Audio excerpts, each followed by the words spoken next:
People underestimate how good a coach Mike Vrabel is, bro.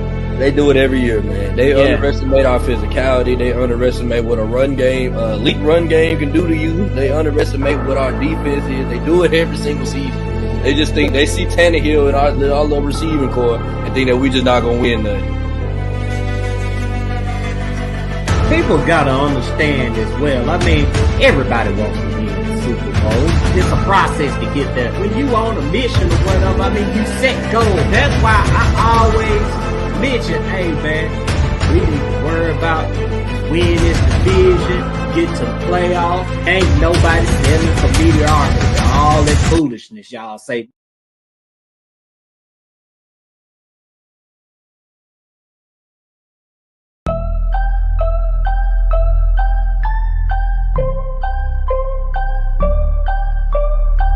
So I got a dream that I'm gonna be at the top of the scene. On every screen, making my presence something to be seen, yeah. I'll make them all see that I could be anything I wanna be. If you got a dream, then you need persistence and lots of belief, yeah. Yo, don't take that negative energy, I replace that. I just wanna be me, I don't fake that. I just wanna be free, yeah, chase that. I got a new obsession, it's helping and teaching and giving everyone a lesson. It's living and winning and building something that's impressive. I don't wanna do the same thing, I wanna be progressive, so I'ma make a new me, a new beast, a true fiend. He's everything that he wants to be. Look in the mirror, what he wants to see is a dude looking back at me. I stay on track, yeah, track things. I'm setting goals, life hacking. I'm steady stacking. I see myself being happy. A better me with a strategy that I'm attacking.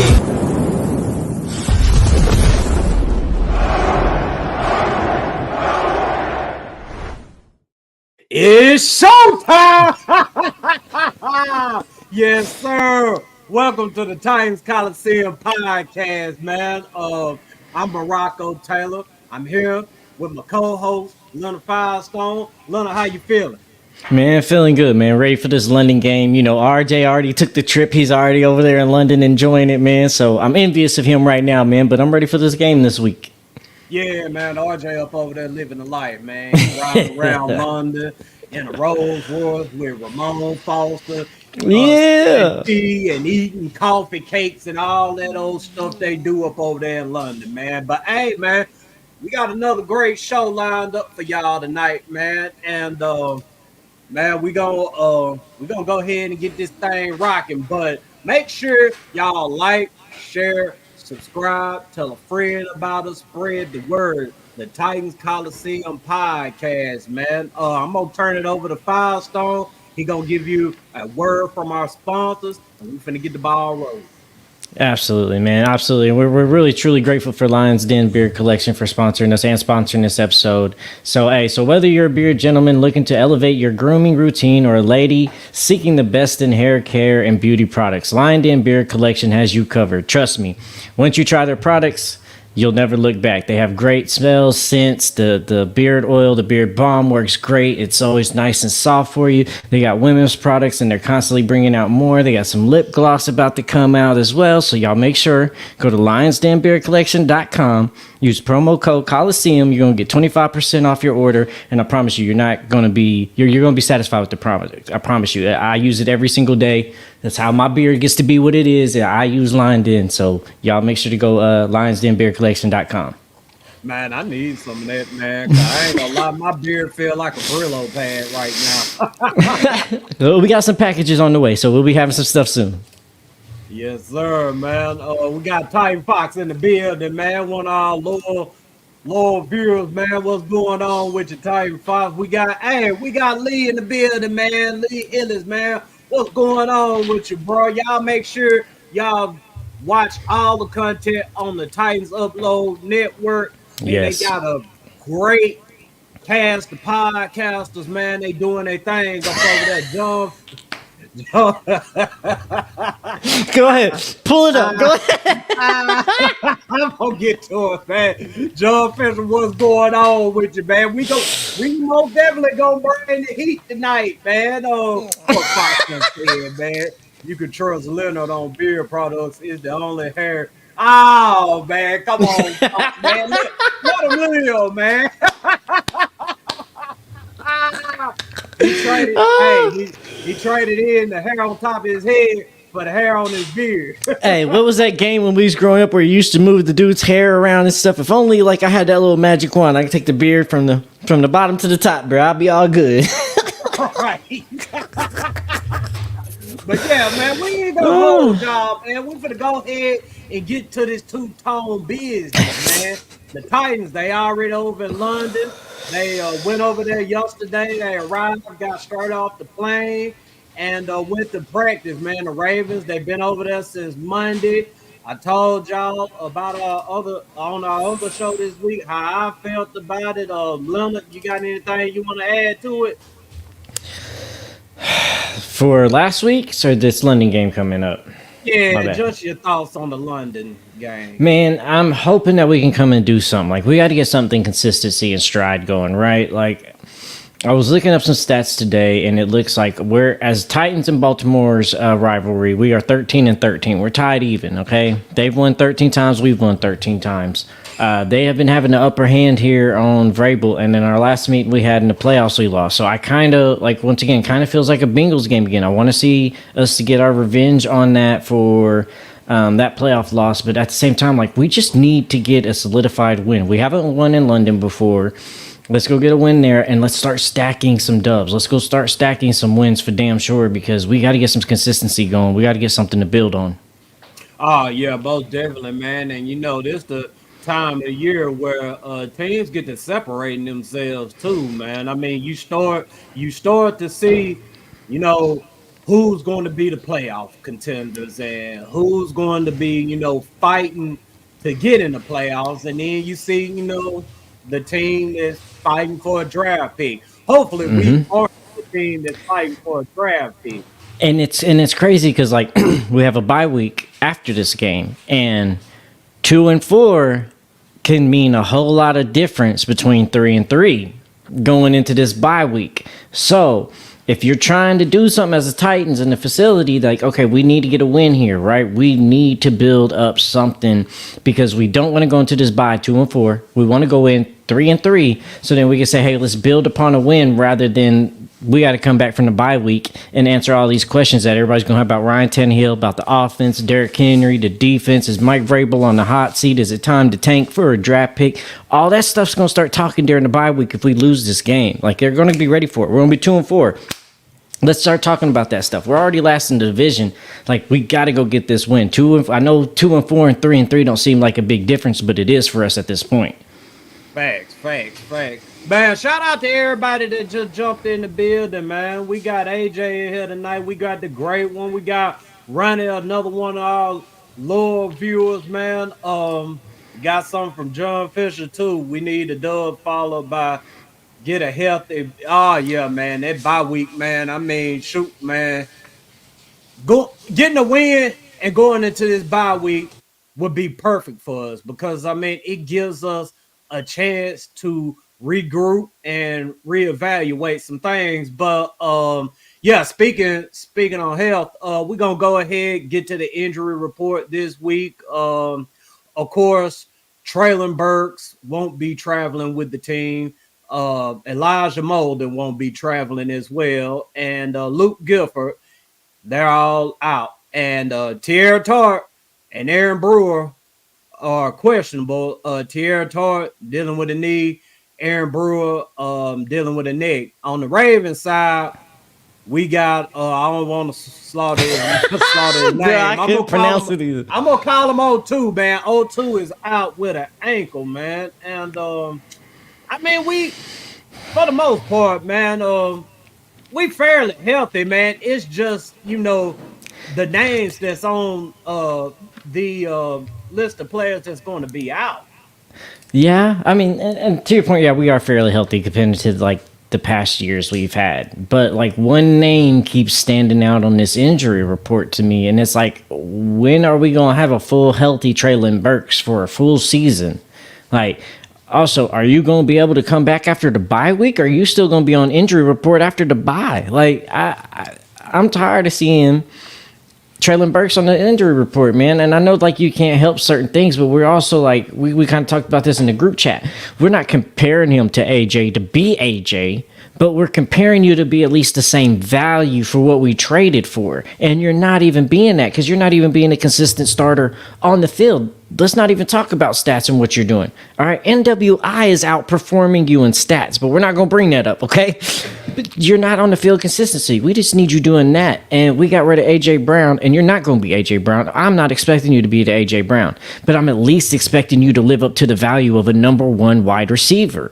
That's what I'm expecting you to live up to, and you haven't been living up to that for us. Facts, man. Man, we got RJ in the building, man. It's 1 a.m. in London, man, but he's still tuned in, man. You already know Titan Coliseum podcast, man. We ride with each other no matter what. And Ronnie pretty much agree with you when it comes to Mulder, man. Yeah. He just seems to always be injured. Burks, I mean, he's on the same path, man. Now, like I said before, man, I'm 50-50 on Burks right now. I mean, I'm not out on him, but at the same time, I expect more of him when he comes back. And we got Titan Fox, man. I hope he ain't throwing another hot one at you. Leonard brings something up and then says we're not going to bring it. Man, Fox on your ass tonight, man. We might bring it up. No. Yeah, you know damn well we're gonna bring it up, man. John Fisher, I don't want to see flashes from Burks. We need consistency. Yeah, man, we most definitely need consistency out of not only Burks, but everybody else that has high expectations and haven't been living up to those expectations. Arden Key being one, Harold Landry being another one. All right, like y'all need to step up too. Y'all been quiet. Like Arden Key has been quiet since week 1. Harold Landry was already quiet until that late sack that I think he got in week 2 at the end of the game. And they ain't doing nothing. Like, we need y'all to do something. And it ain't like y'all are the only defensive rushers we have on this line. We got a good stacked line, so there's no reason. It ain't like you got to carry the load and figure out how to get off double teams. Like, it seems like everybody's going to get a double team some point in time with this defensive line. And not everybody can get double, but man, Harold Landry, Arden Key, bro, it don't seem like we're getting no pressure from getting anything from him, really. Danico Autry's been beautiful. Yo, tighten up, money line Mills, man. We need them picks, dog, man. What you predicting, man? I hope you predicting a win, man. And Titan Fox said it's all up. We know it's all up with you, man. We need that energy in the building tonight, Fox, man. We appreciate not only you tuning in tonight, but everybody watching, man. We got our boy Trey in the building. We gonna get this dub. You damn right we gonna get this dub, man. You already know, man. I mean, shoot. Why think anything else, man? Got Fox. I'm about ready to put in Weaver and Murphy, so these guys understand that they need to perform to keep their job. I agree with that. And Murphy, I think Murphy is going to be out there this week. He's expected to get some snaps and get a good number of snaps. So we expect to see Caleb Murphy out there on the field, and I expect him to cause some chaos. I expect him to do something, man, because he's undrafted. He got something to prove. Chip on his man. He got to be having a high motor coming into this game. This is his prove it game to actually solidify himself. So man, come out here and show out. I know Morocco loves him. Oh, yeah, man, most definitely, man. He one of the guys that, I was praying that he makes this roster, and I'm glad he's getting his chance, man. RJ says these Raven fans out here in London talking crazy. Hey, man, I'm glad y'all ain't been hanging with their asses like that, because all the pictures I've seen of Titan fans, they've been with nothing but Titans fans. Where is the Ravens fans at out there anyway? They somewhere in the sewage or something.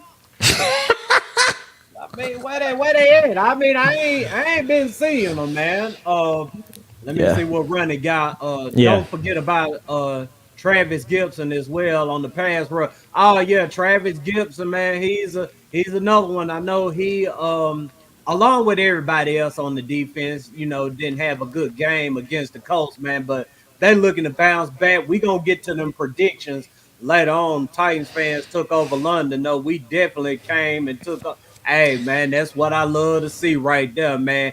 They say the Titans fans don't be out there like that, but we out here proving them wrong. Why do Yeah. you have an echo? Oh, I don't know why I got an echo, man. I gotta figure that out, Fox, man. But Man, appreciate you letting me but know that.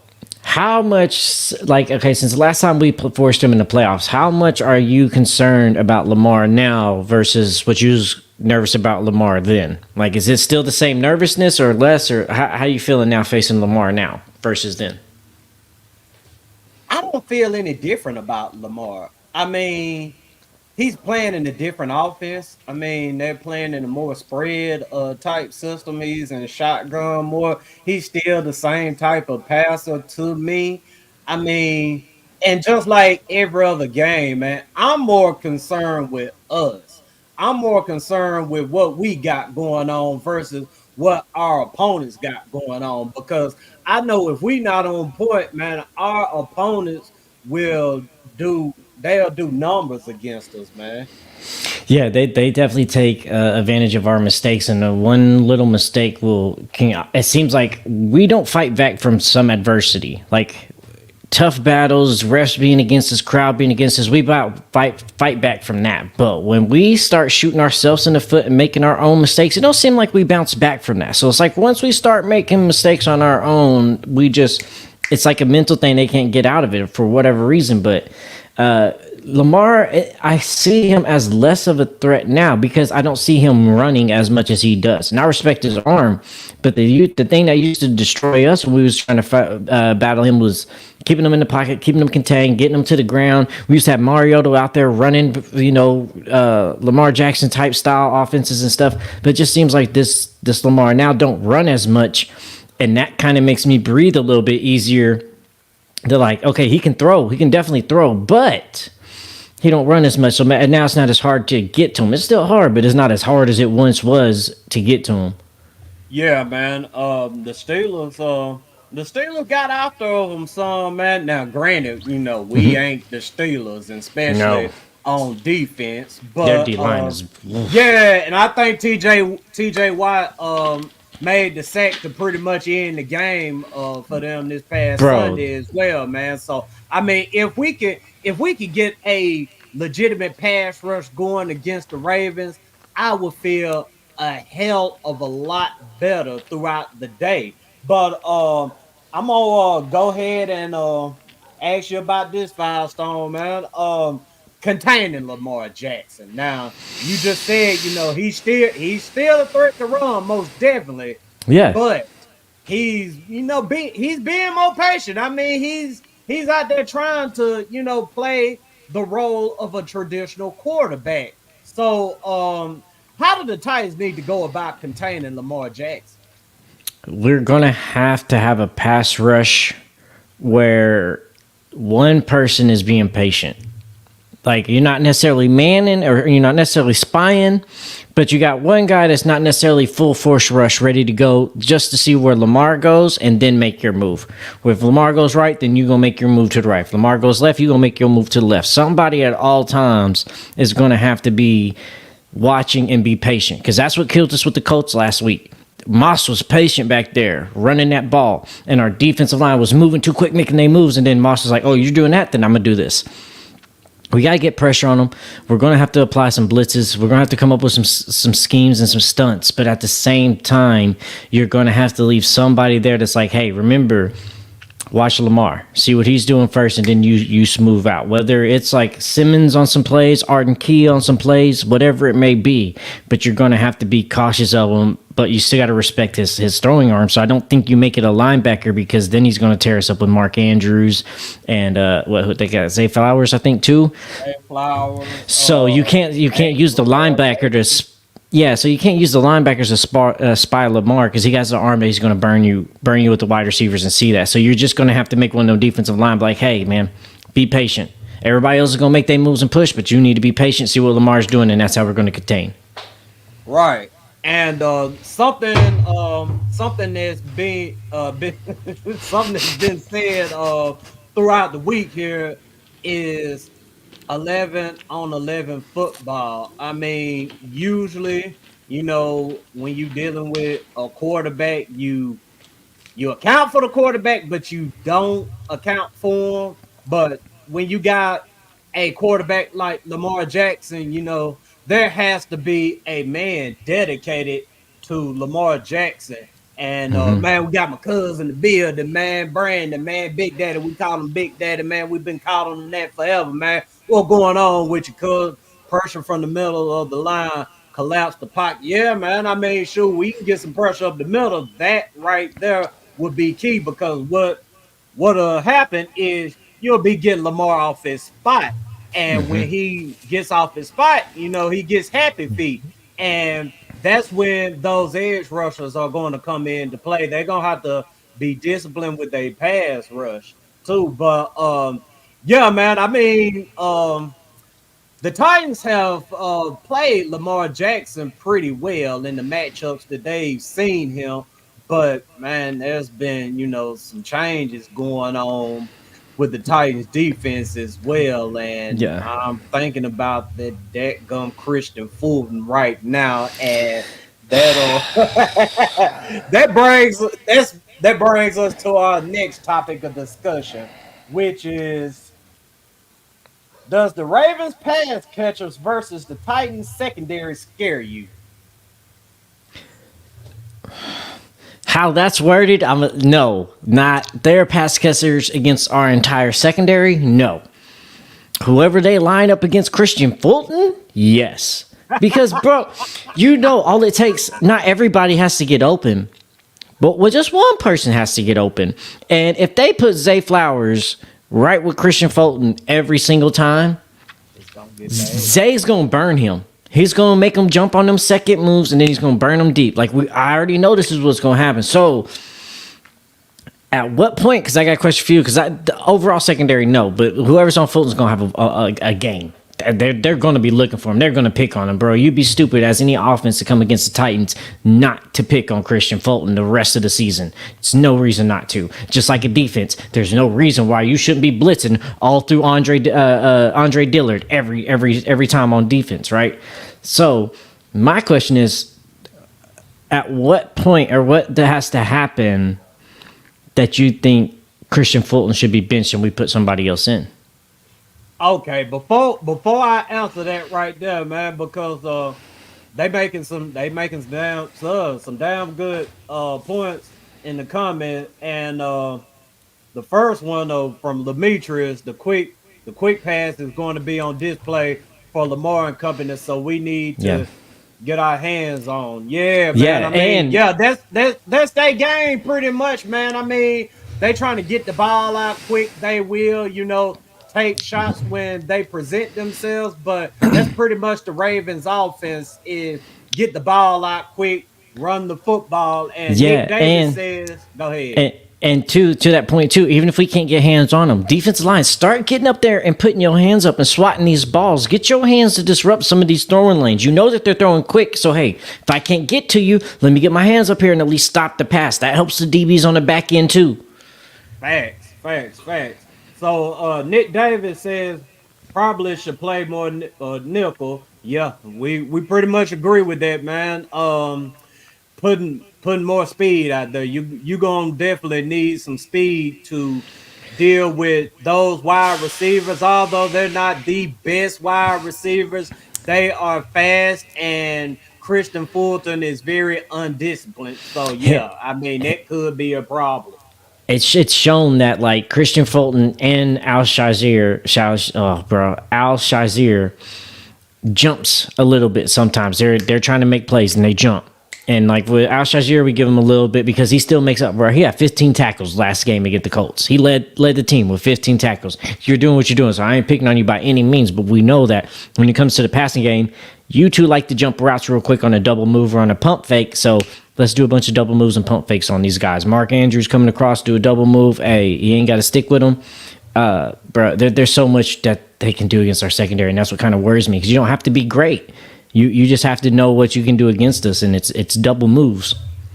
Yeah, man. And to go ahead and answer your question, Firestone, at what point should we bench Fulton? I mean, honest to God, truth, I would give him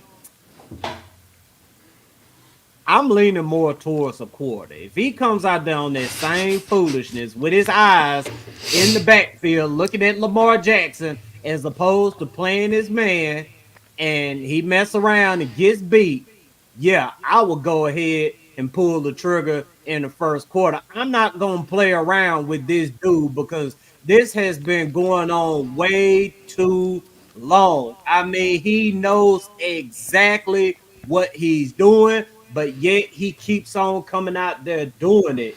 And let's see what Trey got here. Fulton better bounce back, or I promise he will be benched.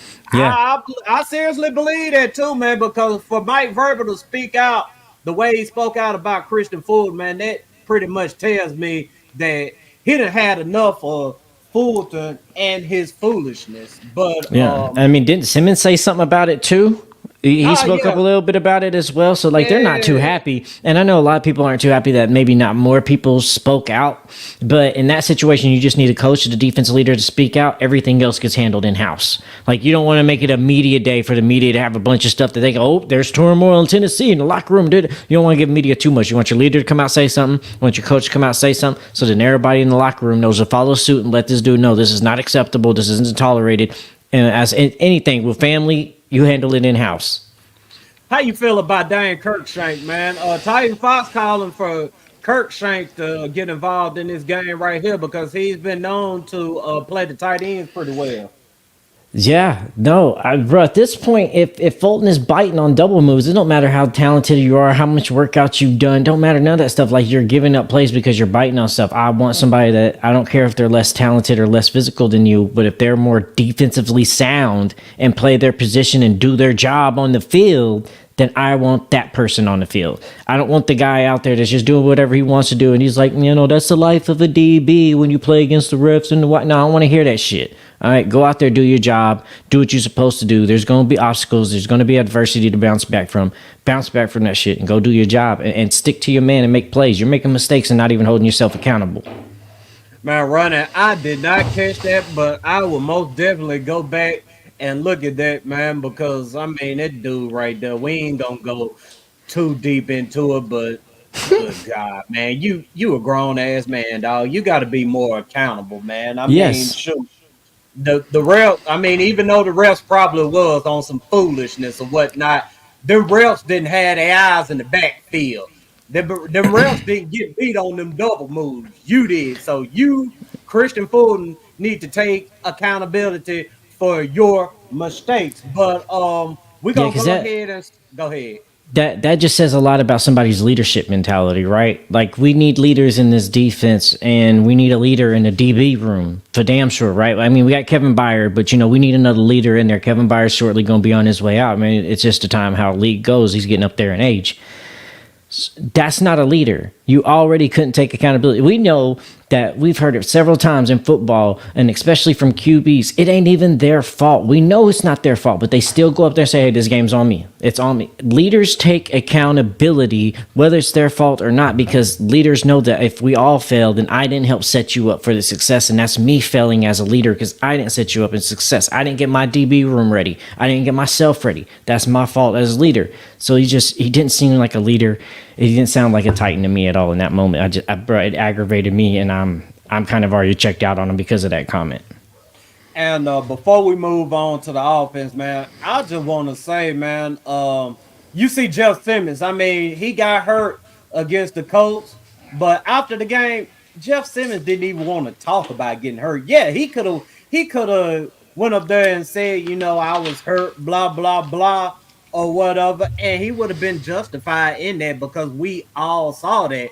But that's the difference between being just another guy and being a leader, because as a leader on defense, Jeff Simmons pretty much just chalked it up as we got to play better. And I know y'all hate to hear that shit right there. Players got to play better. Coaches got to coach better. But goddamn it, it's true. It is true, but they just got to execute it now. We're tired of hearing it. We want to see you execute it and put some action to it because it's true, but without no bike, that bark don't mean shit. Exactly, man. So we're going to move over to the offense, man. Something that everybody's been talking about is this Henry versus Spears thing, man. I mean, we take nothing away from Derrick Henry, man. Derrick Henry is still a dog. I the best believe, man. That dude right there, he still can go. But in these first 5 games, I mean, the numbers are pretty much indicating that Tyjae Spears has been more productive with less carries and less touches as well. So, Firestone, I'm gonna ask you this right here, man. I mean, it's a pretty tough one, but who should the Titans lean more towards this game? Oh, it's Spears for me. Just because, not because of anything with Derrick Henry, it's because of the offensive line. And Spears has shown that he's younger, he's more agile, he's more elusive. So even though like Tajae's having a better like stat-wise production, he's running into the same problems on the offensive line. The good thing with Tajae is it seems like Barry Sanders out there running again, right? He can put his foot in the ground, juke, teleport 5 yards over, and no lose any speed whatsoever. So until we get this offensive line how to know to actually open up holes so Henry can get a couple strides, get that train rolling that requires for Henry, which is nothing wrong.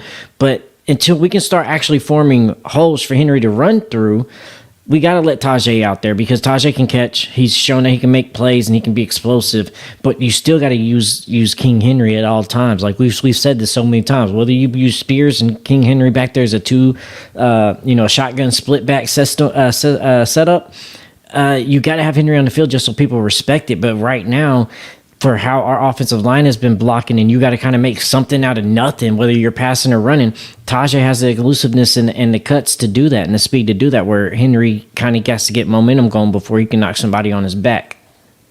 Okay. Man, I got to get this echo thing situated, dog. I don't know what's going on, man.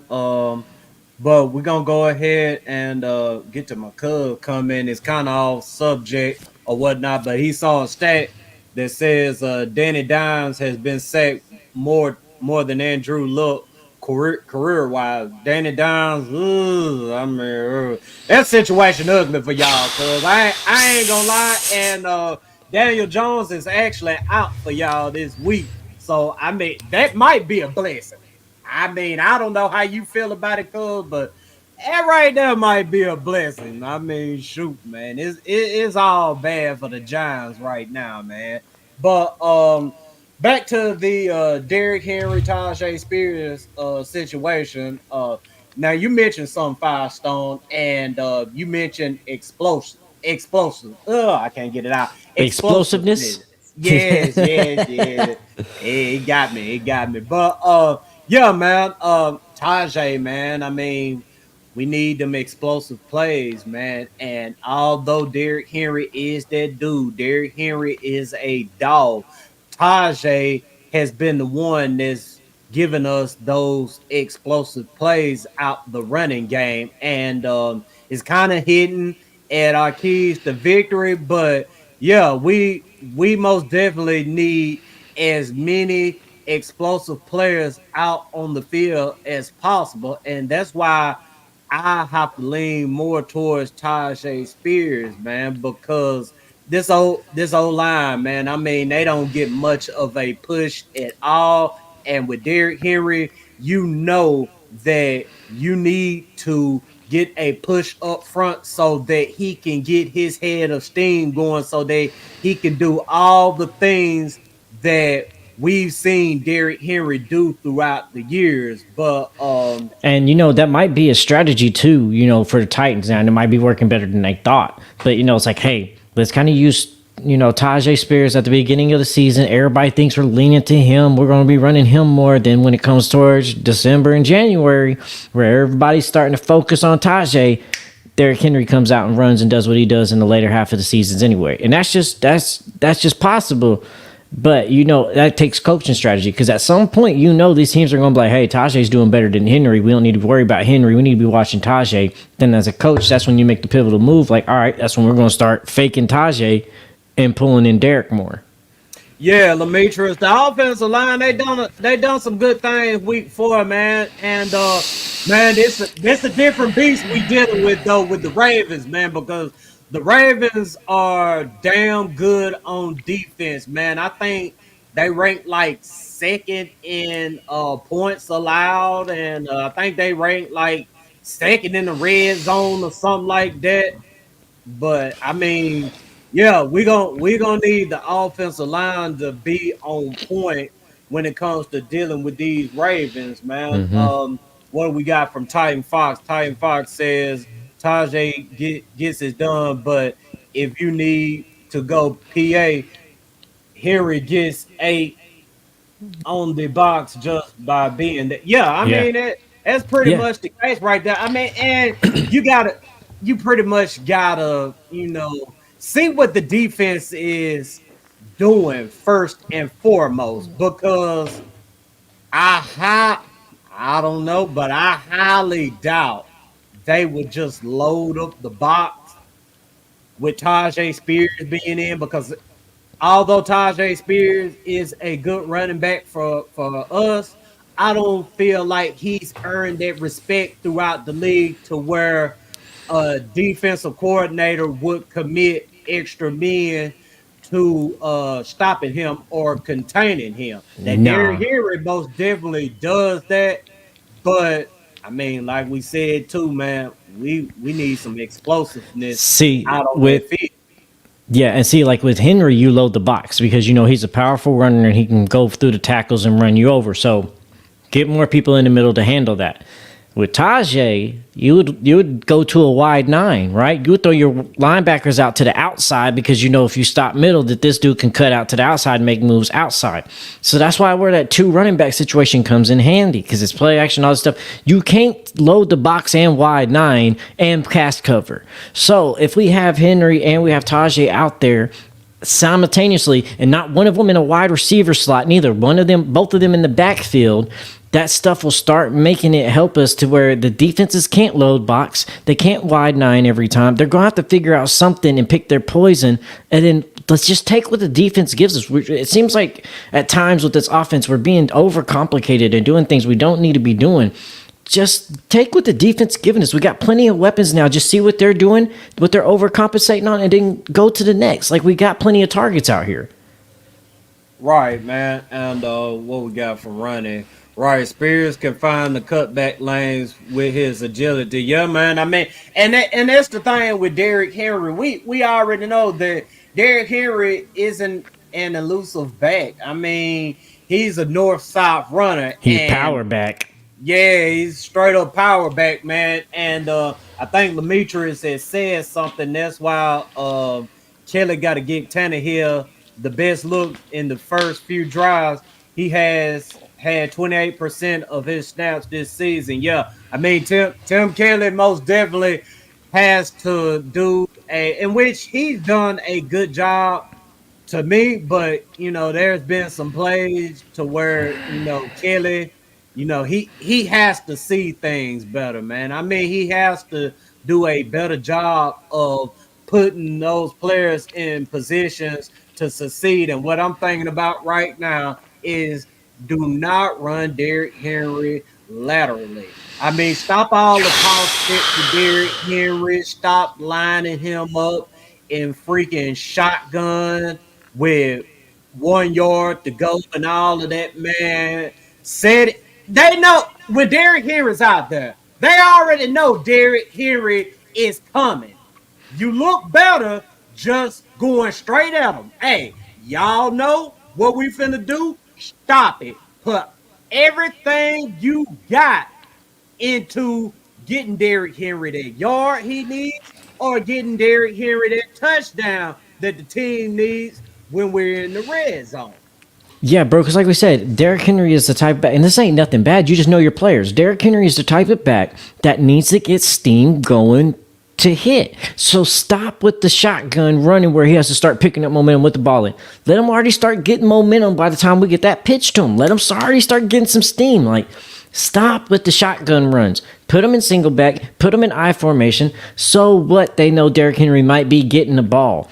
He runs better in that situation. And so what? If they think so, have to give Tannehill the option to be like, hey, check this down to a play action. If you see that they're really heavy blitzing and you think like, but you gotta stop this Derrick Henry running out to the shotgun doing sweeps and stuff. Put him in a single back, put him in an I formation, let him get some momentum when you hand him the ball. That way he got some momentum going by the time he has the ball and then can start doing stuff. But you also gotta open up some run lanes on this offense. It's horrible. Man, money line, I agree with you, bro. It feels damn good to know that, we got a consistent kicker in the building, but at the same time, we need some damn touchdowns, man. Shoot, man. Going into these games, man, scoring, we averaging 17 points a game or something like that, man. That's not going to cut it, especially in today's league. Yeah, and I think it was at it's either the last three of our 4 games we scored on our opening drive, but they all been field goals. So okay, that's cool, but now how do we turn these field goals into touchdowns? How do we start scoring in the red zone when we getting into the red zone? Because that's been a tough battle for us this year. How are we scoring? We get to the red zone, but we can't never complete it. We can't break that glass ceiling to get the touchdown. We got to keep settling for field goals, or we go for it on 4th and 1, and we run a shotgun run with Derrick Henry and get stopped. Like, we got to start getting like points on the board is good, and I'm glad for Folk. If he hits three or four more field goals under 40 yards, he's going to pass Justin Tucker for the record of most consecutive 40 kicks under 40 yards. So he might get this game. The way we've been having to kick, he might kick 3 or 4 field goals under 40 yards this game. Yeah, man, and that's another thing we're going to have to deal with as well, Justin Tucker, because, man, that's that dude out there, god dang it, to try to knock down a 60, 65-yard field goal, Lord knows, because his longest is 66 or something like that. So, I think he has the record. Yeah, it's like 65 or 66, something like that. Yeah, man. So, backtracking a little bit to the defense, man, the Titans defense is most definitely going to have to be on point, and the offense is going to have to find some ways to make some explosive plays, and when they get into the red zone, man, they just straight up can't settle for field goals, because that's honestly what's been getting us beat. Which we're already kind of talking about, so you might want to go ahead and go to the keys for victory. Yeah, man, that's what I was leaning toward, man. We're gonna go ahead, get to these keys to victory, man. And I've been speaking about it. Pretty much said it. Limit the explosive plays on defense and create explosive plays on offense. Look, man, Christian Fulton, once again, pull your head out your ass, stop looking at the quarterback, look at your man.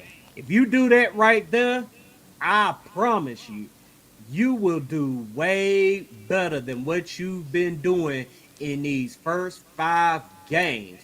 And on offense, I know that the Ravens defense is hell, but we've got to find ways to make explosive plays. Now, I don't know how much they'll try to double team D-Hop or whatnot, but if there's opportunities for him to go up and get a 50-50 ball, we got to take those chances, man.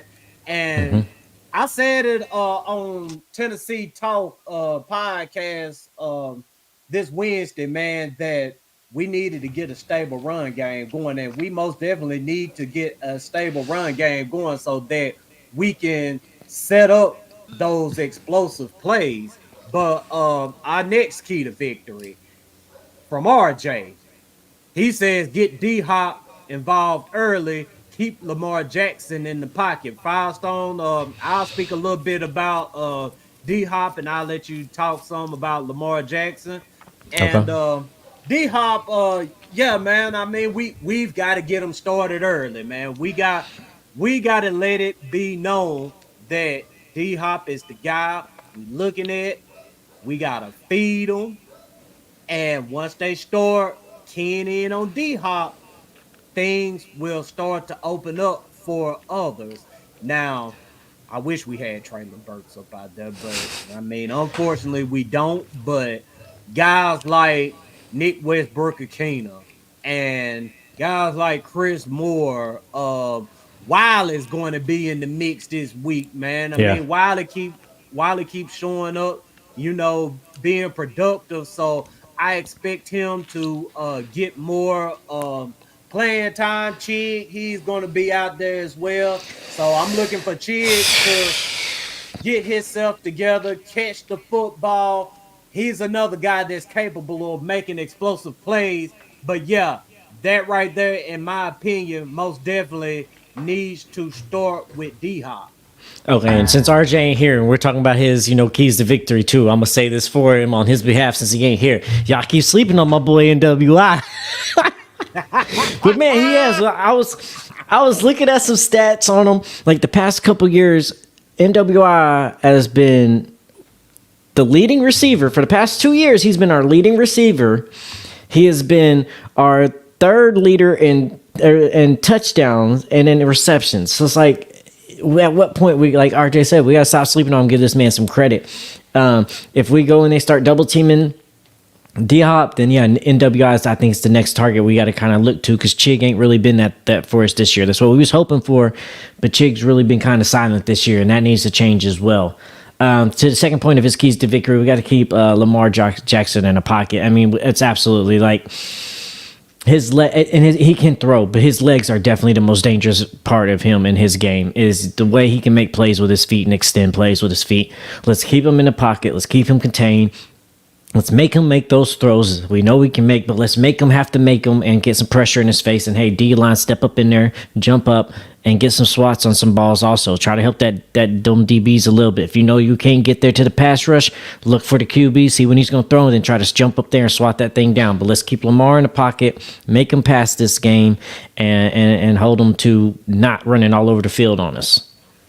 All right, so Firestone, go ahead and tackle your keys to victory.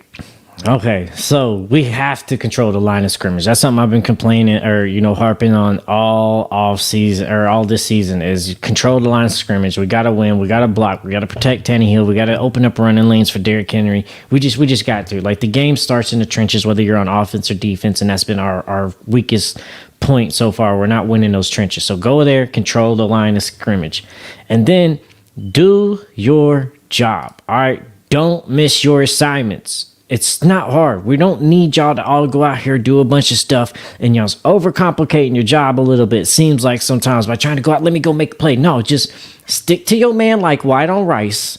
Watch them, do whatever they're doing, and then you can tell, man, there's so many DBs out there tells you, hey, we can watch with their eyes when the ball's going to come. You ain't got to be looking at the QB's eyes. You ain't got to see all this stuff. Go stick to your man. Do your job. That's all we need you to do. And if the play comes to you, then make the play. But we don't need you to start trying to create things that we don't need. Just go out there, keep it simple, and do your job. It's that simple. Do your job. Man, let me get the Trey coming real quick, man, and we gonna keep this thing rolling, man. Good God, boy. Hey, man, if the Ravens go out there and try to double team NWI, hey, man, first off, I may literally die laughing. But second, man, if they go out there and do that, good God, they pretty much asking for it, because double teaming NWI means that somebody's getting a one-on-one matchup. And I think y'all know who that somebody is. Trey full for that one, bro. If they want to do that, hey, man, I'm all for it. But, we're going to go ahead and keep this thing rolling, man. Man, shout out to everybody watching tonight, man. We really do appreciate y'all. This the Titans Coliseum podcast, man. Shoot, man, we keep it funky on here, man. So, hey, man, Firestone. What's good? Time to talk about something, man. Oh, shit. Yeah, man, it's time to talk about something. But we're going to talk about this quarterback situation of the Titans. Oh, shit. Okay. Yeah, get ready. I might be around town here ahead of the night. I don't know. It just depends. But okay. If the Titans lose this game Sunday, should they make a change at quarterback? It depends on how we lose the game Sunday. You know, like Tannehill's been solid outside of week 1. All right, has he been great and above and beyond? No, he's been good. He hasn't really been turning the ball over other than a late picking with the the Bengals game. And then I think he had a pick last game too, right? But he's really been taking care of the ball. He's really had good efficiency and accuracy. He ain't put the ball in dangerous situations. Sometimes we were wanting him to, take some more chances on some things, and he ain't been as accurate. But he definitely hasn't been losing us the games. He lost us week 1 for damn sure, but he hasn't been losing us these last couple weeks. But at some point, we have to start thinking that we got 2 young QBs back here. If the season ain't going good, no, we don't want to tank because we don't believe in that. But we still, at some point, we got to get these younger guys some play time to see if they're who we need to move on to for next year, or do we need to stay with Tannehill? Because we're not going to know till we get them some game time. Because we can be like, all right, we need to move on from Tannehill, and Will Levis and Malik do that, and then we bring them out and play some this year, and both of them don't do good. Then we're like, all right, maybe we need to keep Tannehill next year because he's still our better option. But we have to figure out at what point do we start giving Malik and Will Levis the play time if we go into this week 2-4. So, and if Tannehill comes out this week and then he performs like a week 1, then I would say serious consideration after the bye week putting in one of the other ones. But Frank. But like I said, that first week was the one, right? That first week was bad, and the him not scoring touchdowns ain't been a him issue. That's been a whole offense issue. Like the running backs aren't scoring touchdowns. We're not executing in the red zone. That's not just a Tannehill thing. That's been a whole Titans thing. So, we got to move on at some point, but we got to make sure that before we move on, that these QBs behind Tannehill can outperform Tannehill. But at what point do we do it without losing the locker room thinking that we're tanking? All right. I think you made a good point in the beginning. It depends on, the loss. And like I said on our Monday show, depends on, how things line up mathematically. Because Lord knows that we have a competitive ass head coach. And he absolutely isn't with that tanking shit. So I wouldn't expect him to tank the season after this loss right here. Because even I'm talking a loss into existence. Good God alive. But if we lose this game, we'll be 2-4. Now, 2-4 is a tough situation to be in, but at the same time, it's a situation to where if we can stack wins or whatnot, we can make it out of that situation. Shoot, the Titans did it before. Granted that some of the people that were here aren't here, but yeah, man. If we lose this game, if it's a close game, if it looks like the Colts game or whatnot, Tannehill's not getting benched. I know it's a lot of Ryan Tannehill haters up out there that want to bench Ryan Tannehill just over a loss itself. It's deeper than that. And I see a lot of people bringing up, well, Vrabel made the switch when we were 2-4 with Mariota. And that's a completely different situation, too, because you know damn well how Mariota was performing. See, Tannehill hasn't been as bad as Mariota. And you can throw up whatever touchdown stats you want to throw up. But everybody who watched those games of Mariota knows what the problem was with Mariota. He was not confident. He was not throwing a football. He was sitting back there taking sacks. Ryan Tannehill is still sitting in that pocket trying to deliver the football. Now, the offensive line, that's, another discussion. They get him beat the fuck up. But Ryan Tannehill, throughout all of that, hasn't lost his confidence. And you can still look at this thing and say, if Ryan Tannehill had better protection, he would do a lot better. And honest to God, truth, I really believe that. Now, if Ryan Tannehill goes out there and throws 3 interceptions and just looks like a hot mess and the game gets out of hand, then I think there should be a change. You might see it. I mean, who knows? I mean, going into the bye week, I mean, in that situation right there, I mean, you pretty much seeing that you're not gonna win this game, so we might as well get Malik out there, see what Malik can do. Let's see if if Malik can come in and have a little bit of progress. We may think about starting Malik after the bye, but Yeah, and I was trying to find this stat earlier I saw, and I can't find it now. But Yeah. when Tannehill is protected on Titans, he has a passer rating, I think, 120 plus. Now, and I know, like, I've seen somebody in there says that, hey, he's a veteran QB, there's no excuses. There is no excuses, but you also have to realize when you're not giving somebody a fair evaluation neither. Like, we can't even run Derrick Henry right now. Our offensive line is so bad. So, like, you got to pass protect, and that's the foundation, and that's been our biggest issue. Nobody who's been in the red zone for us have been able to score. Henry, Spears, Tannehill, like, we got 2.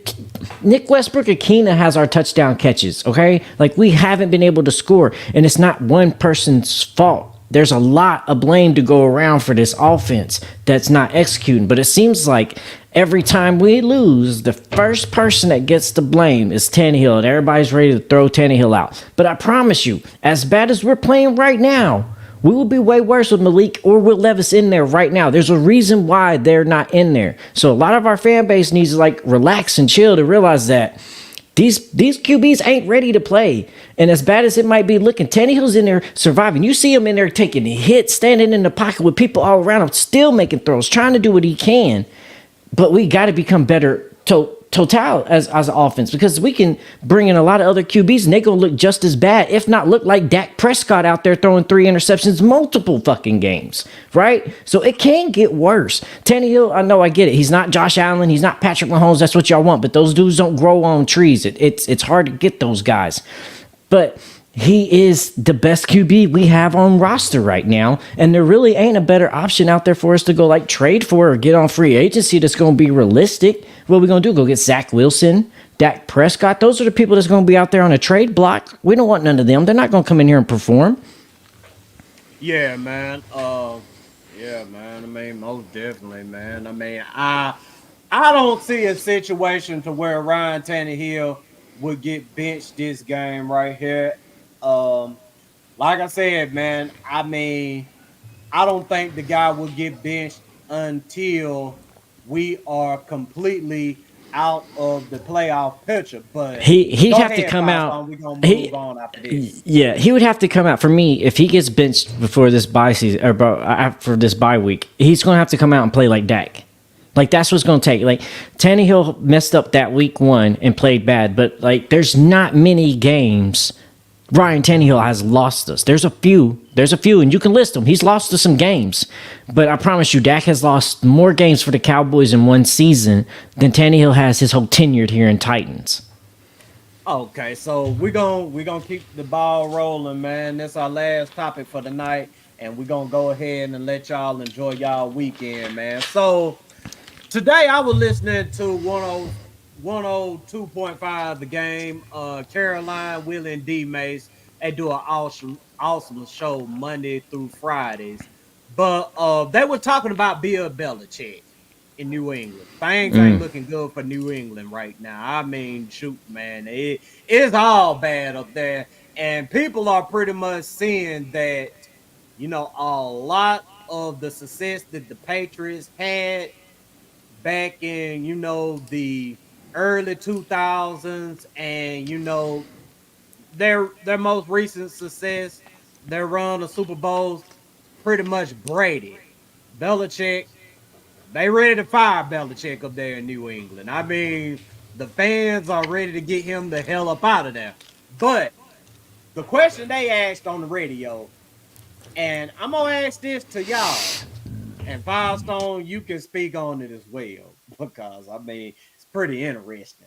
But okay, let's say Belichick gets fired, and the Patriots call you and offer you a first round pick for Mike Vrabel. Are you taking it? No. No, absolutely not. No, because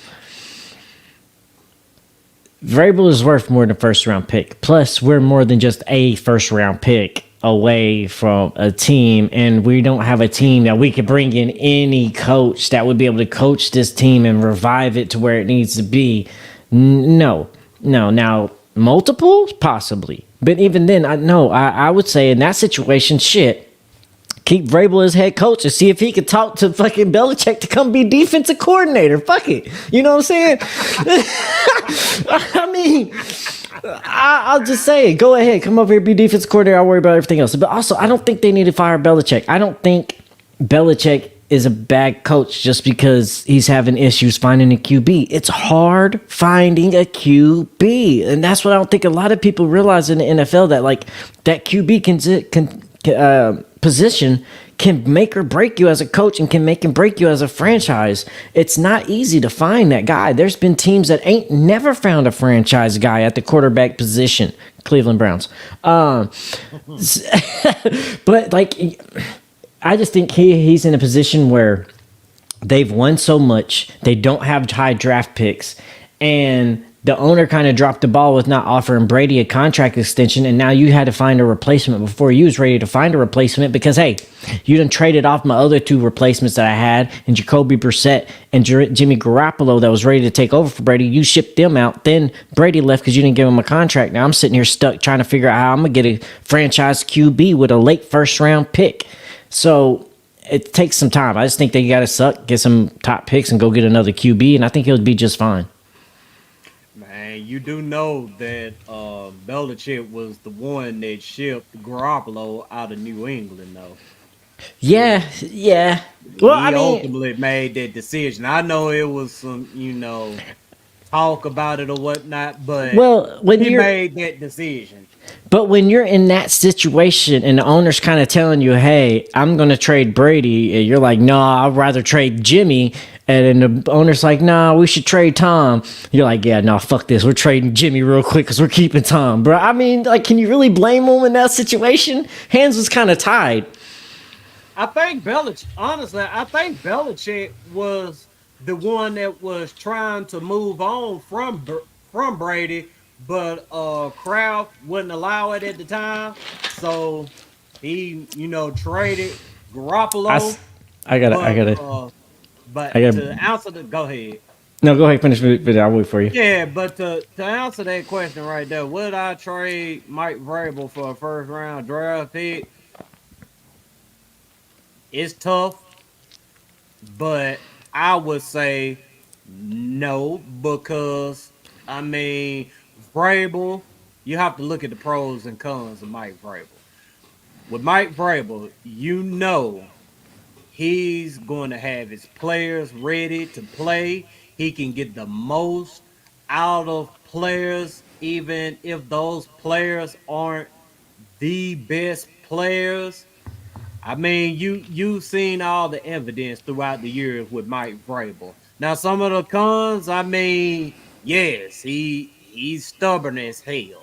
I mean, shoot, man, this guy right here, he's loyal to a fault, but at the same time, I mean, I just think that the Titans would be setting themselves back a lot to fire a good head coach. And people don't take this in mind when they, talking about Mike Vrabel, but we've all seen how bad it could be if we don't have a good head coach. Now, everybody keeps on talking about offensive-minded head coach, and, I mean, I get it, but remember the last offensive-minded head coach that we had? Now, how did that work out? Be honest with yourself. It did not work out very, very, very good. Matter of fact, the dude only lasted a season and a half. And then we got another offensive minded head coach in which 21 and 22. Yeah, Malarkey. I mean, he set things up for Mike Vrabel to come in and have success. Yes, he did. J. Rob did. Nah, Malarkey could have done. No. Malarkey did a good job coaching. He did a good job. I'm not trying to take him anything away from that, but I wouldn't say he set up Vrabel because he wasn't necessarily bringing in that talent. That was J. Rob in his first couple of years doing some good, and then Malarkey would make some coach changes. He was loyal to a fault and got gone. But he was only 21 of 22. Like, bro, he had a losing record. So I don't see how that can be setting up Vrabel when Vrabel has had the best winning percentage as a head coach for the Titans since before Jeff Fisher. I'm talking about, instilling the culture. Okay, fair point. Yeah, fair I'm point. talking about the culture thing or whatnot. I mean, back in them Ken Winston Hunt days, hell, a lot of players look like they were just here to get a paycheck or whatnot. A lot of them look like they didn't want to be here. But Malarkey did start that. Malarkey came along and, he helped change the culture. And Mike Vrabel, he pretty much, kept things in place. And, he took us farther than Malarkey, but at the same time, I mean, he's starting to show some of those traits that got Malarkey canned here. Well, I mean, not necessarily. I don't think it's loyalty for Vrabel to a fault. I think for Vrabel, it's too much faith in people at sometimes. I think they can turn it around. I really believe we coach them. We have the skills that we can turn. And sometimes that's detrimental to a fault. And you got to learn that, hey, I can't coach everybody. I can't turn everybody around. But it's just crazy that we're talking about this because, like I said, Vrabel is one of our winningest coaches we've had. He's and Fisher's been here longer, so he's accomplished more. But as a winning percentage, he has a better winning percentage than Jeff Fisher right now. So if we was to let him go as a Titans coach, he'd be number 3 in franchise history, going back to the Oilers days of a coaching with the highest percentage, a win percentage on their record as a Titans. Malarkey was 21 and 22. Wisenhunt was 3 and 15 or 17 or some shit like that. The guy before him didn't even have a winning record. The guy before him didn't have a winning record. The last time we had a winning record was Jeff Fisher, and now we got Vrabel. I think we've kind of forgotten that, okay, these past few years with Vrabel has been good. We've almost forgot how bad it took for us to get. We only have 5 coaches on the Titans and Oilers franchise, 5, 6, that have above 500 win percentage. And we've had teams of coaches here. So we're not a big winning organization that's been doing this for a long time. We're trying to establish that culture. So Mike Malarkey did kind of help with that because he did come with this identity of smash mouth football. He started that. So you're right on that. But Vrabel has been doing it and doing good. And I saw a comment in there. He wanted to defend Ryan Tannehill, and he compared it to Mariota. Said Mariota had more touchdown passes than Ryan Tannehill at this time. But also, what offensive line did Mariota have? But Mariota was still throwing balls in the dirt and was overthrowing people by 5 or 10 yards that wide receivers wasn't even nowhere in the play. So let's not even try to act like Mariota was any close to better than Tannehill. Tannehill already outperformed every Mariota stat he's had. And as well, and I had this, I wasn't going to bring this up, but we'll bring this up as well here too, because I had a Ryan Tannehill stat for y'all. But if he gets another passer rating of over 100, he's going to be sitting there, right there, tied with Steve McNair, okay? And then he's going to be on pass to pass Warren Moon, who is the number 1 seeder at the quarterback position. Ryan Tannehill is in top 5 demographics for every record and every franchise stat for our franchise. I know that y'all might not see that he's doing certain things, but he is out here performing as best as some of the quarterbacks we've ever had in franchise history. So y'all got to start giving him respect. He might not be the QB y'all want, but he's the QB we needed to do what we need to be doing right now. Yeah, man. Hey, man. We tackled a lot of great topics tonight, man. And went on a rant. My bad. Oh, sure, you good, man. It's clip worth of content, man. We need that, man. And we wouldn't have that, man, if it wasn't for everybody out there watching tonight, y'all, man. We really do appreciate y'all tuning in each and every week to the Titans Coliseum podcast. Hey, man, Firestone, we didn't even give our predictions, man. Let's give our predictions before we ride up out of here, man. All right, give our prediction while we push the sponsor on the screen as well. Go ahead. All right, so you going first this week, or am I going first this week? Man, I'm gonna go first. All right. So, first off, man, y'all make sure y'all go get y'all some beard oil, man. Lion Den Beard Collection, man. I mean, Byron's products are on point. Firestone brought some down here to Nashville. Let me sample some, and good God. Yeah.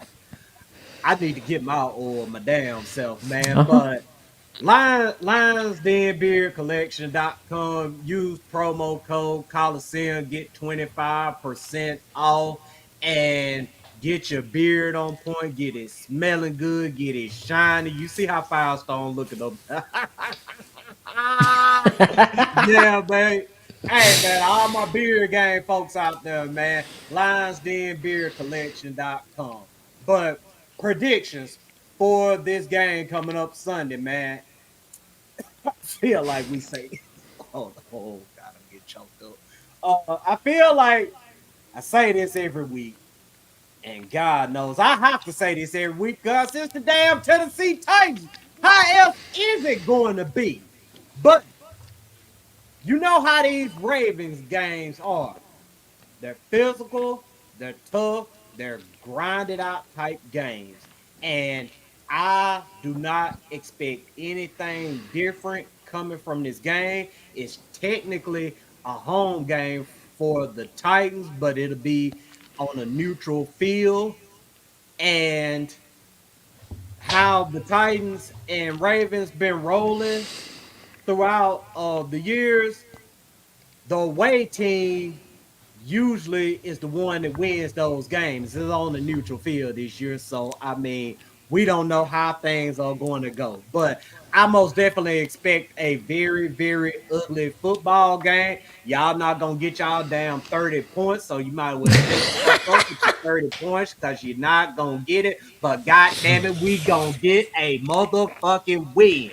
I'm predicting the Titans to win this football game 21-18.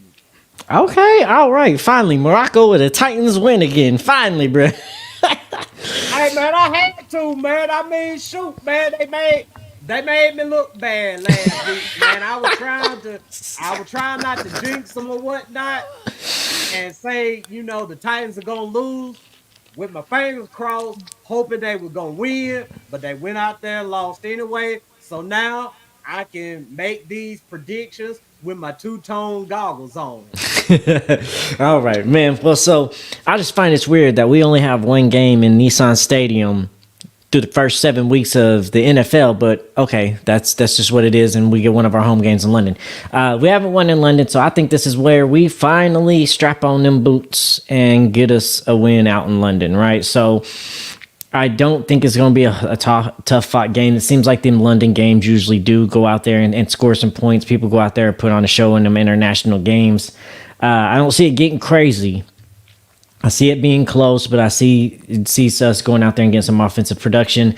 I say 27-24 Titans with a winning field goal kick from Folk.